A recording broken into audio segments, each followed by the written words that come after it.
mga kababayan, no? Unahin natin itong kay Attorney Lorna Kapunan, no?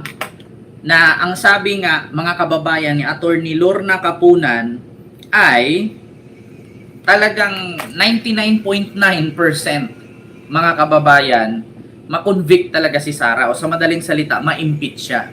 Pakinggan natin ha. Ipakita ko lang sa inyo mga kababayan, tapos hindi ko na i-play na nakaharap, no? Iparinig ko na lang yung reaction ni Attorney Kapunan kasi nga baka makapiright tayo, IBS-CBN pa naman ito. So ipakita ko sa una bago natin i-play. Ayan, ito, wait lang ha. Oh, may ads lang mga kababayan. Lakasan natin. Ayan. It's not in relation to the Ayan. current impeachment charge.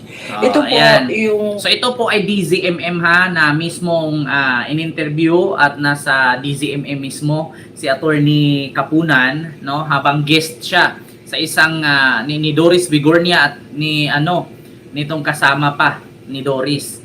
So pakinggan natin ha mga kababayan, hindi ko na iharap dito, makapiright po tayo. Pakinggan na lang natin kung ano yung reaksyon ni Attorney Kapunan. Tapos reaksyonan din po natin. Ito na mga kababayan. Wait lang. Wait lang i-play natin para maano ninyo mga kababayan.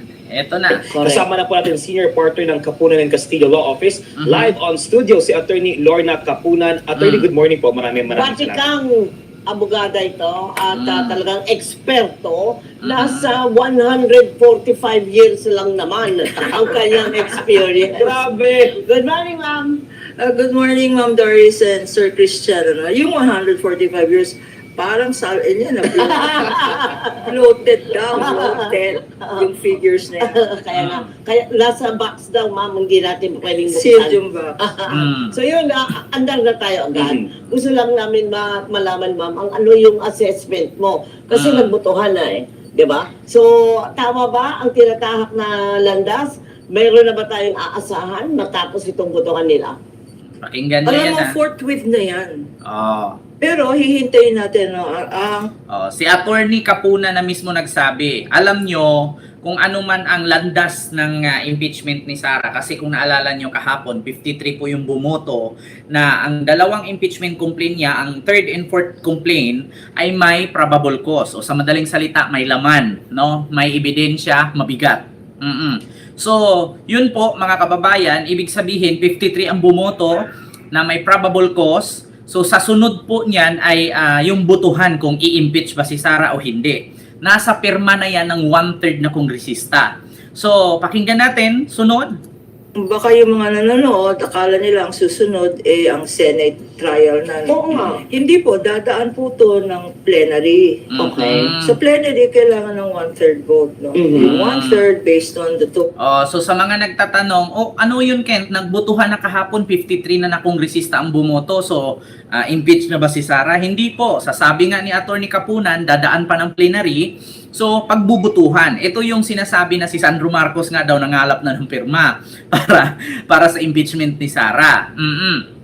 So, 1/3 na kongresista, kung naalala nyo noon mga kababayan, na ang pumirma nga last year, 2025, is 150 plus. No? Kulang-kulang 200 yung pumirma para ma-impeach si Sara sa Congress. Na which is, dinirect nilang pirma, hindi sila nag-hearing. Walang hearing, di ba? Kung naalala ninyo, direksyong pumirma yung mga kongresista, pinasa agad sa Senado. Na which is, ang tawag doon ay unconstitutional ng Supreme Court. So ngayon mga kababayan, i-prinoseso na. Bago sila pipirma, kakalkalin muna kung ano yung kasalanan, ano yung grounds, ano yung mali. So kinakalkal muna isa-isa. Dumating na si Trillanes, AMLAC, si Buying, si Madriaga, NBI, BIR, lahat na. So nakita po, nagbutuhan kahapon 53 ka kongresista na may probable cause. So hindi natin alam, baka sa May 4, yun na yung pirmahan na hindi natin alam kung aabot ba ng 100 plus, no? Hindi natin alam kung aabot bang 150 yung pirma diyan. Katulad dati last year na umabot ng 150. Continue natin. The number of congressmen, mga 106. Okay. So yun ang target. Mhm. Maalala natin last year, ito yung note na ginamit nila. Hindi dumaan ng Justice Committee by direct vote ng more than one-third, no? 200 plus. Diniretso na nila sa Senado. Kanya, Yun ang nangyari, mga kababayan. Hindi na nila dinaan sa Justice Committee, wala nang kalkala ng ebidensya, walang witness, diretsyo na lang silang nagpirmahan na si Sara i-impeach. So kaya nga, ginamit ni Sara yon, dinala sa Supreme Court, ang desisyon ng Supreme Court is unconstitutional. So sa madaling salita, kung bayuhin mo dahan-dahan, wag mo biglain. Binigla, dumugo. Ang desisyon ng Supreme Court, kawawa naman. Bakit nyo nila pastangan? Example lang yun ha. Sample ko lang yun, mga kababayan. Binayo. Dapat pag binayo mo, ipasok mo dahan-dahan. Lawayan mo para hindi sumikip, hindi masakit. Ibinigla ba namang pasok ganyan? Ayun, na unconstitutional. Diba? Nilapastangan daw kasi. Hindi kinalkal yung mga ebidensya, diniretso. ngayon, may Justice Committee, katakot-takot na due process, wala nang masasabi. Wala nang tatanungin o dadalhin pa sa Supreme Court. Although pending pa sa Supreme Court, yung tatlong petition. Oo. Pero yung sinasabi po ninyo nga, umpisahan muna natin doon sa pag-usad. Pag-iisipan na, ay magbobotohan din daw kung sino ang magko-comprise ng mga abogado, prosecutors, pag-akyat na po ng Senado. Kayo po ba ay bukas sa posibilidad na kayo ay magiging prosecutor? Meron tinatawag po na public prosecutor. Ito yung mga congressmen. Okay. Because sa korte, parang fiscal yan na nagpapatunay ng kaso. Hindi na probable cause to. Conviction na to. Kanya napakabigat ng function ng isang public prosecutor. Kanya kailangan ng mga private prosecutors na may courtroom experience. Kasi ibang litigation po, no? Pwede. So, mga kababayan, hindi na daw talaga probable cause. Kung tutuusin, sabi nga ni Attorney Lorna Kapunan, talagang conviction na daw talaga yan. Bakit? Kasi doon pa lang, continue natin, no? Ayaw ko siyang pangunahan. Doon pa lang sa... Magaling ka na congressman, pero pag wala kang courtroom experience, mahirap po. Kasi sabi sa Senate Rules on Impeachment, the rules of court have supplementary effect.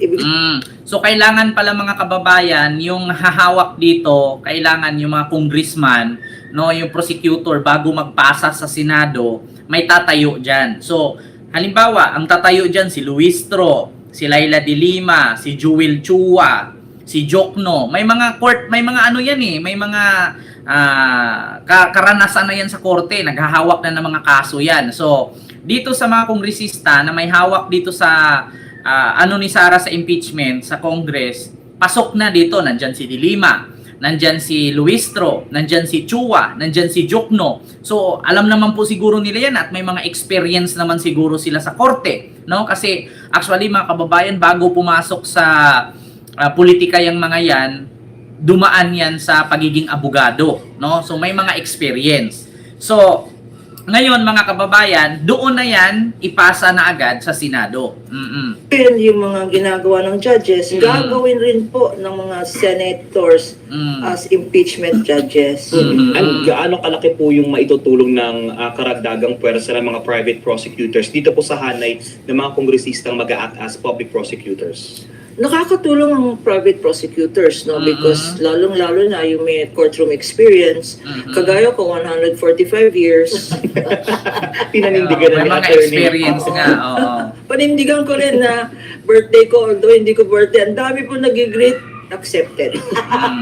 Pero on what extent po yung bukod po doon sa courtroom experience ng mga private prosecutors na dadagdag po doon sa hanay ng public prosecutors, paano sila makakatulong doon sa pag-push po kapag nasa Senate impeachment court na yung mismong impeachment case? Because the private prosecutors are lawyers, no, whether practicing in court or not, no. At parang Biblia namin ang Constitution niya yan. Parang everyday namin telenovela yung rules of court na yan, yung revised penal code na yan, yung mga rules concerning graft and corruption, ano, at saka, so makakatulong po ang mga private prosecutors, no? Especially, ang mga congressman, Mga lawyer. nasa halls ng Congress, no? Oo. Mga private prosecutors, lalong-lalo na kami sa legal circles, so, pinag-uusapan po namin yung mga issues na yan. Oh, so hindi na magpo-problema dito mga kababayan, ito mga kongresista na may hawak sa impeachment ni Sara. Kasi nga ito yung mga abogado, no? Pwede pang lumusot si Sara dito kung sakali. Mahihirapan kasi ang Congress kung walang mga abogado diyan na naghahawak. Si Jinky Luistro pa lang, alam naman po natin trial lawyer yata yan, pati pa si Laila de Lima, si Jokno, si Joel Chua. Nandyan pa, marami yan sila mga kababayan, mga attorney, halos yung mga kongresista na yan. So, pwede pa sanang gawing rason ni Sara yan, bakit kayo naghahawak lang ganyan, hindi man kayo mga abogado. Dyan siya nagkamali. Mga abogado halos, lahat ng mga kongresista. Diba? So, continue. Ano ang possible evidence for conviction, anong possible defense ng VP Sara Duterte camp, no? So, wala na nga hindi na nanonood ng dati, nanonood ako ng Korean telenovela.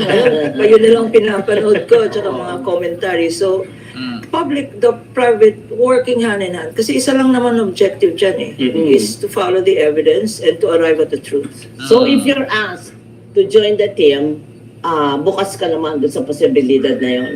Alam niyo naman ako, super kalagarin. Pwede naman po. Para sa bayan.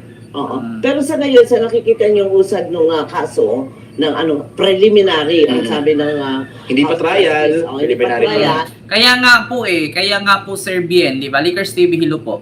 Kaya nga po Sir Bien na itong hearing sa impeachment ni Sara sa Congress ngayon, hindi nahihirapan itong Congress kasi halos sila lahat doon, alam nila yung rules. No, alam nila yung pasikot-sikot kasi mga abogado sila. Kaya nga sa madaling salita, kung hindi ka DDS, no, naiintindihan mo agad. Biruin mo paano ni Sara lusutan itong impeachment niya sa Congress kung halos lahat ng hawak diyan sa Justice Committee na yan ay puro mga lawyers. Puro mga trial lawyers. Kaya alam nila kung ano ang pasikot-sikot. Kay Jinky Luistro pa lang, nagkamali ka, bigla ka agad barahin. Stop yan, hindi yan ganyan.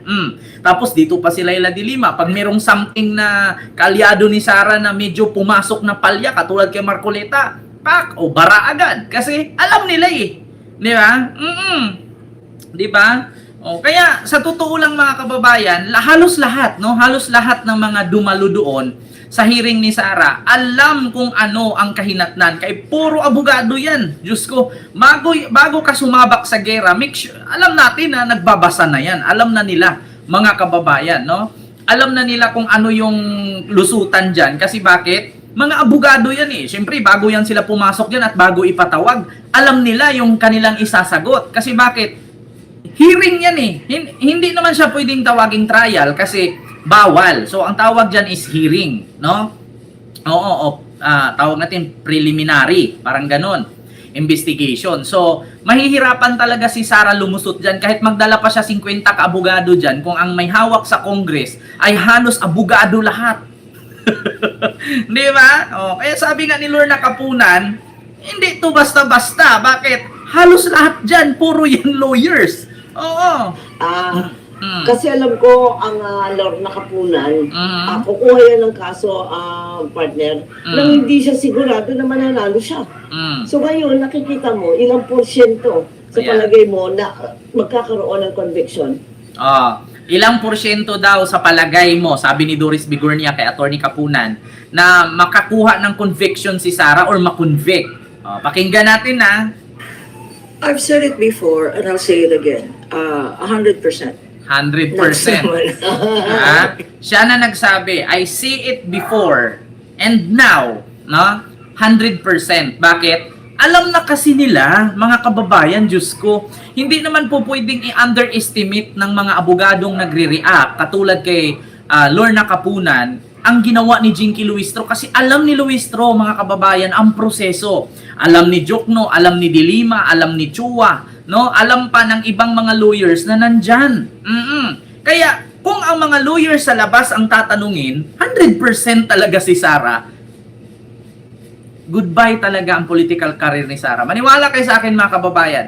Kung ang babasihan lang natin ay figures, babasihan natin ay ang AMLAC, ebidensya sa bangko, figures, yung kay Madriaga, lahat-lahat, no? Kung wala lang tayo tinatawag diyan na kapatiran, kung babasihan natin na ang mga senador hindi sila magpapadala sa sinabing kaalyado ako ni ganito, kaalyado ko 'yan, 'di ba? Kaya hindi ako pipirmang ma-impeach 'yan.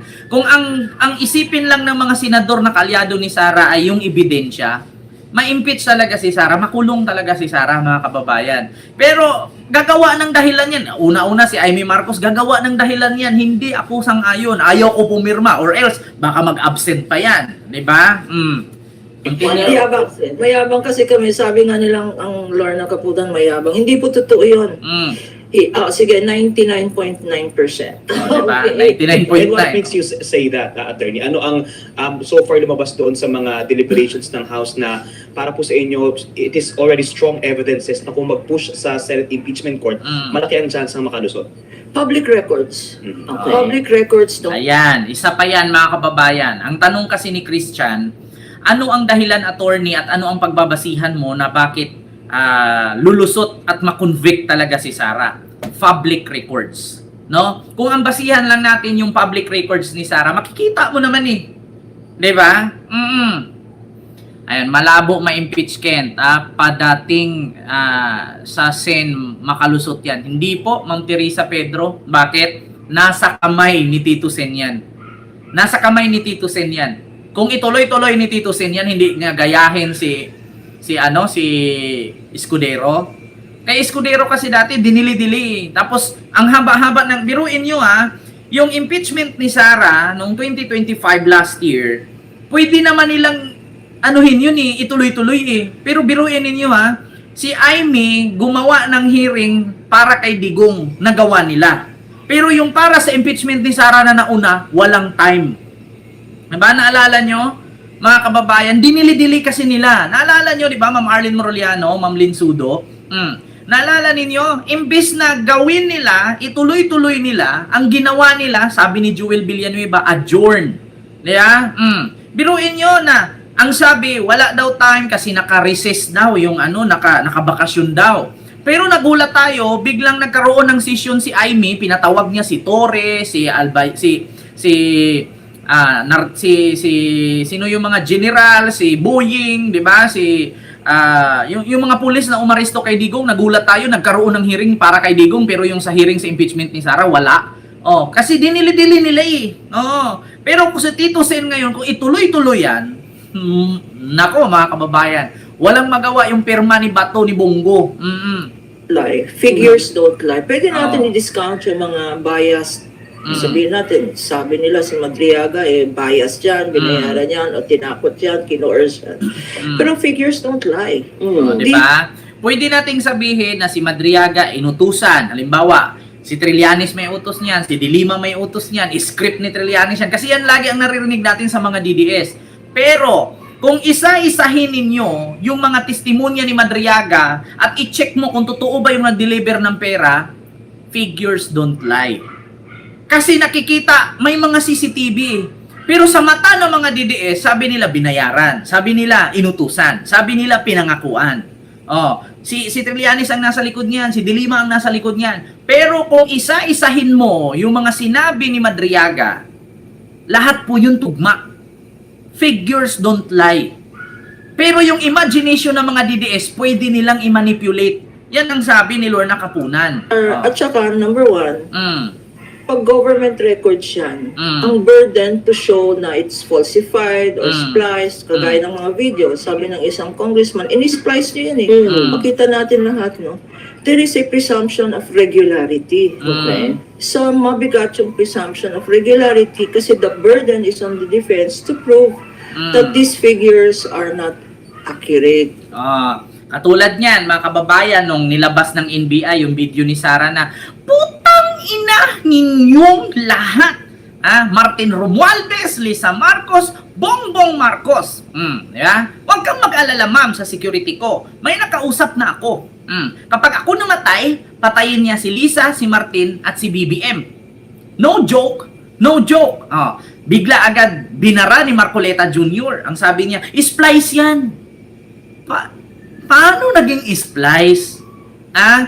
Ang splice, pinutol mo yung video, dinugtungan mo ng iba.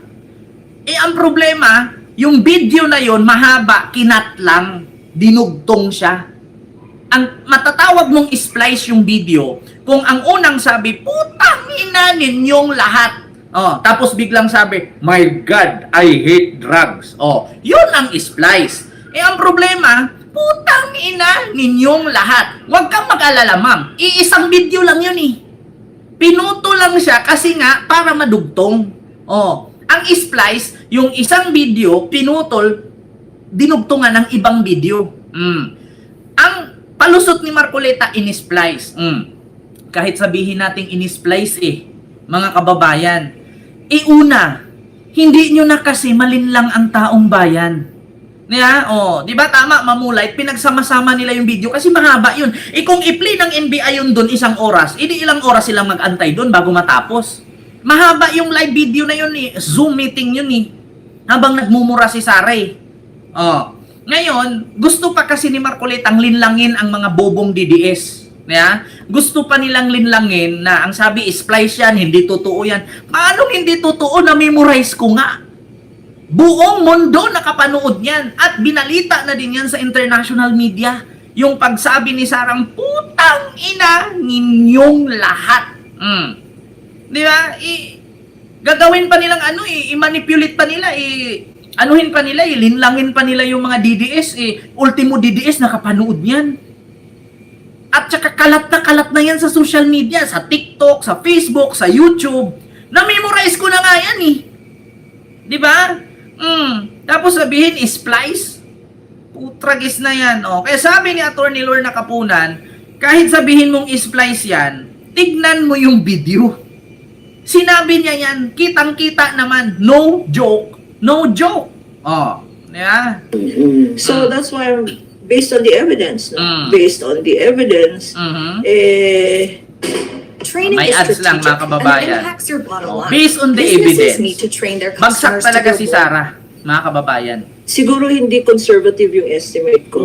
I think it's a very realistic estimate on chances of conviction Like if po we tayo. follow the money trail, if we follow the figures. Pero sa ngayon po, ano yung nakikita ninyo na article of impeachment, tama ba ako? Na sa palagay ninyo ay talaga makakapagdiin for conviction? Sa sinasabi nila yung confidential funds, no? Pero sa confidential funds, meron silang mga defense dyan, no? Baka magpakita sa Senate hearing ng isang Mary Grace Piatos, no? Pero sabihin ko lang, sa isang event itong last Saturday, na-meet ko si Mary Grace Piatos talaga. Mary Grace talaga, no? Mary Grace. Baka daw magpakita si Mary Grace Piatos. Kasi ang sabi kasi ng iilan, lalong-lalo na yung mga Pilipino na galit kay Sara, yung confidential fund. Hindi po yung confidential fund ang babasihan para makonvict si Sara. Bakit? Paano nga naman kung ilabas niya at mayroong Mary Grace Piatos? Diba? Yun ang sabi ni Atty. Kapunan. Paano nga kung sabihin natin, idiin natin doon, sige, mai-impeach si Sara dahil sa confidential fund na hindi niya ginamit ng ayos at peke ang mga resibo. Paano kung may lumabas nga na Mary Grace Piatos? Magulat kayo. Paano kung may lumabas na Mary Grace Piatos? Makalusot pa siya dyan. Ang pinakamabigat talaga dyan, mga kababayan, ay, pakinggan nyo. I met Mary Grace in a church activity, foundation po ng Sandigan Foundation, which is an auxiliary to Manila churches. Tinanong ko siya kung alam niya na ginagamit yung sabi niya, hindi daw siya si Mary Grace Piatos. But, you know, it is always possible to produce perjured witnesses. Yun ang mahirap, no? Pero actually, sabi nga ni Atty. Kapunan, nakausap daw niya yung totoong Mary Grace Piatos, no, sa isang event. Sinabi daw nung Mary Grace Piatos na hindi daw siya yun at hindi niya alam kung sino daw yung Mary Crispiatos na sinasabi dito sa confidential fund ni Sara.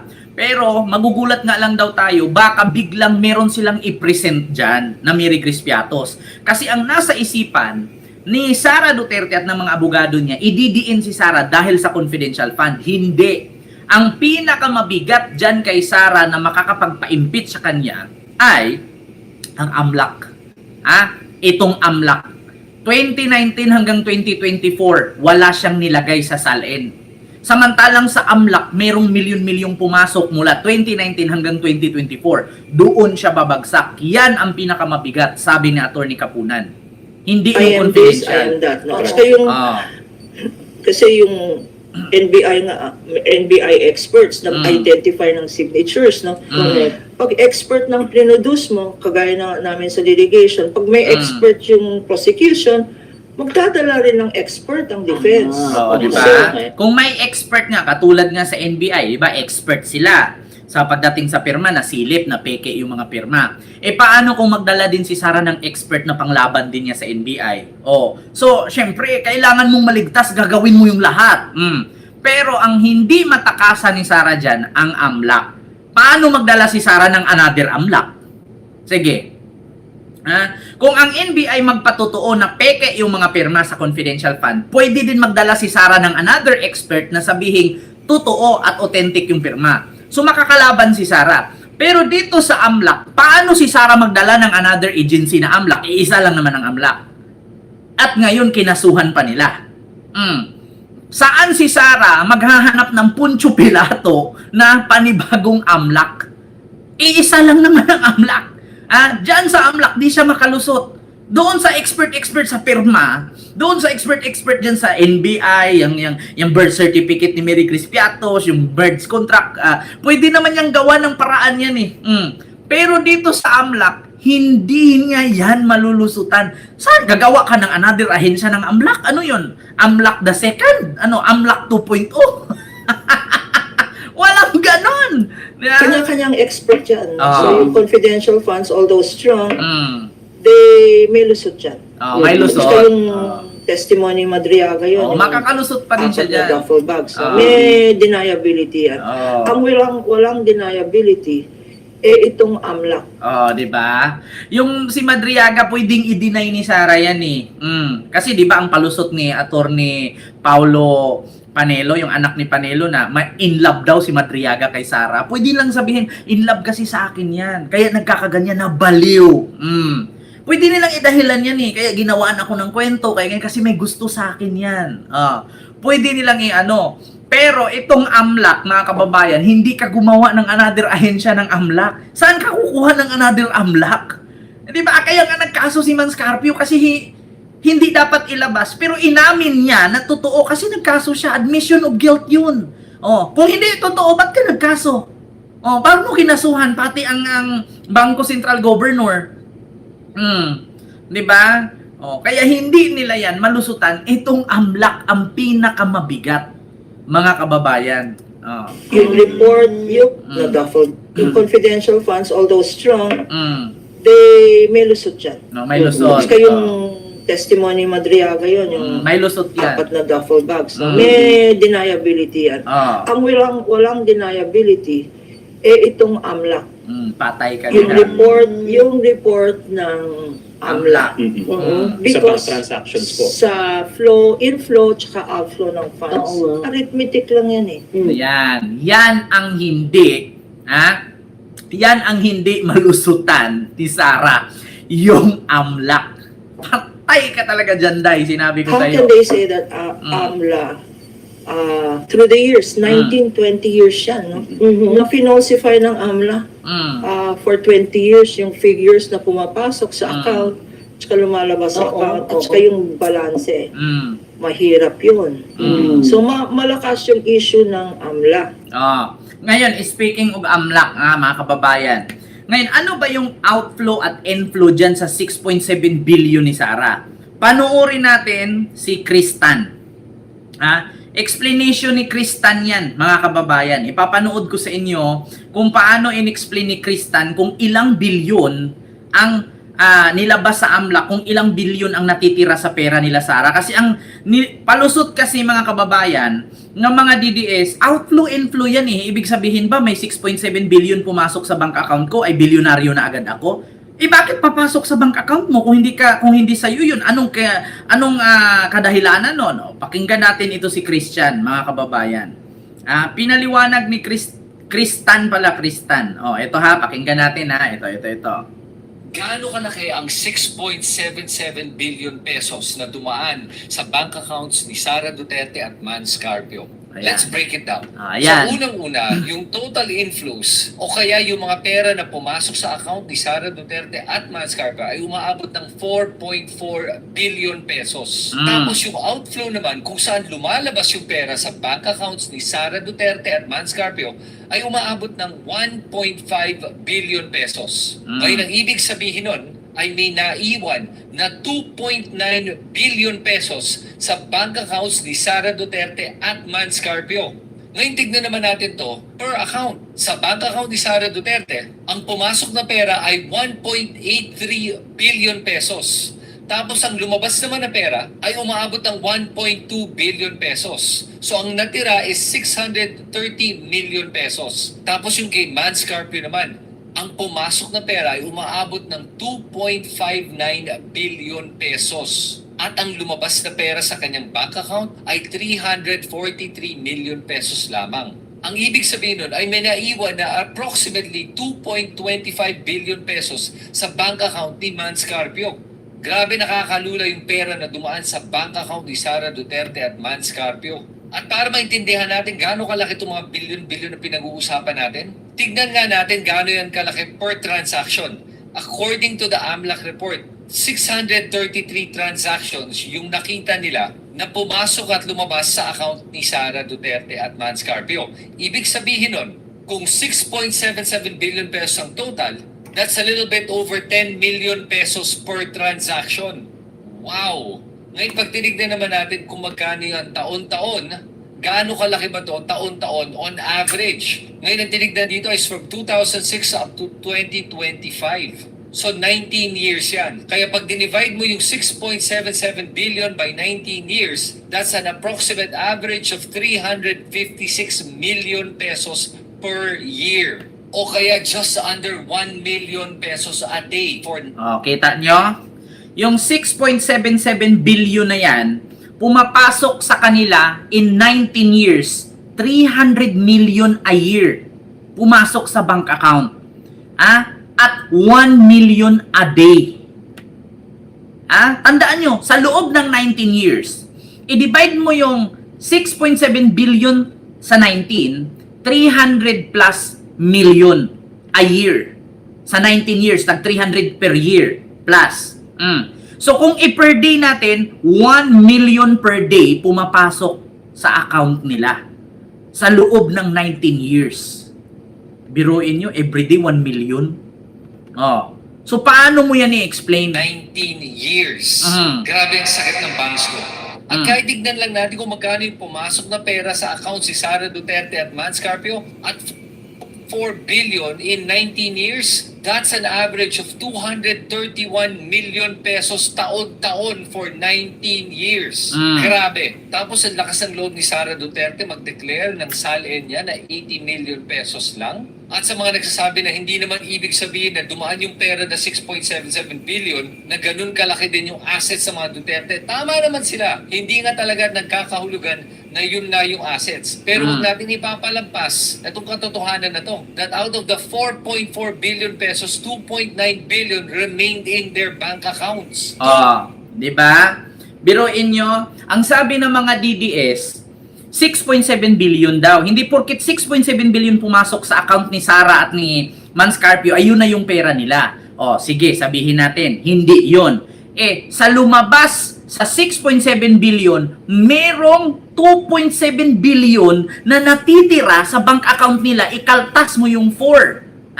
Ikaltas mo yung 4, may 2.7 billion. Kaya tama si Trillanes na merong 2.6 billion si Sara at si Mans Carpio. Kasi itinutal na yan ni Trillanes sa loob ng 19 years. Kaya ang sabi nga ni Trillanes, hindi nyo ba alam, sa loob ng bank account ni Sara at ni Mans Carpio, meron niyang 2.6 billion na natira. Hindi sinabi ni Trillanes na meron siyang 6.7 billion si Sara at si Mans Carpio. Ang sinabi ni Trillanes ay yung total gross.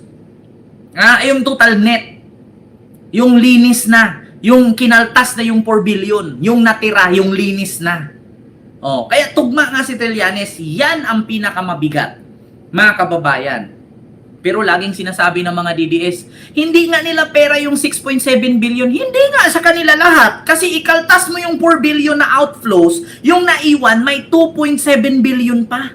Oh, yung 4 billion, yun na yung mga kung sino-sinong ginastusan nila, saan ipinasa, saan nila ginastos, saan nila isinin.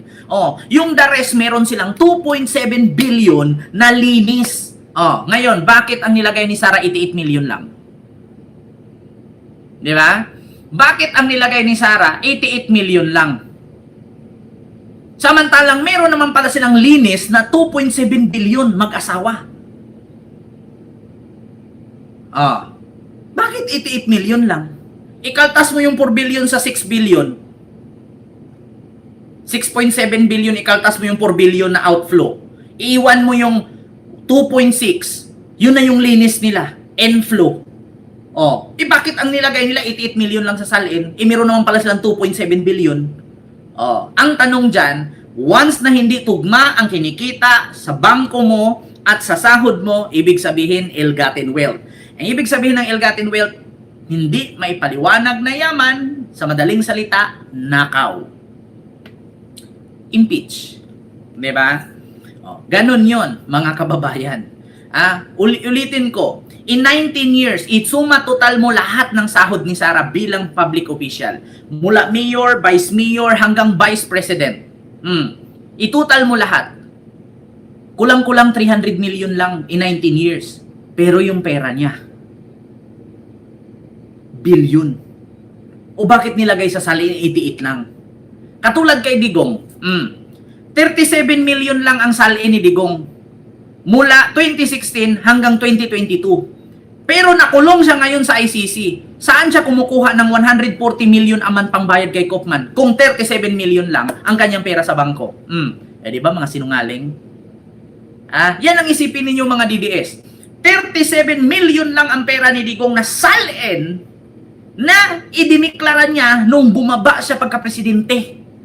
Nakulong siya ngayon sa dahig. Magkano ang abogado niya? 140 million per month. Ilang taon na siya doon? Isang taon mahigit. 1.6 billion na ang kanyang binayad. Saan siya kumuha kung 37 million lang ang pera niya? Di ba? Saan siya kumuha ng 1.6 billion pang bayad kay Koopman sa loob ng isang taon kung 37 million lang ang pera ni Digong? Sabihin natin 2 billion plus kasi nandyan pa si Jacob. Actually, 3 abogado nila eh. Hindi lang si Koopman, may 3. Nakita nyo doon sa hearing, 3 abogado present nila? Sabihin natin 300 million yun a month, yung 3, tag 100 million yan. Saan kukuha si Digong kung 37 million lang pera? Pareho kay Sara, bakit 88 million lang ang nilagay? Kung 2.7 million naman pala pera lang mag-asawa. Billion. Di ba? Yan ang katotohanan na hindi maintindihan ng mga DDS. Bobo kasi sila.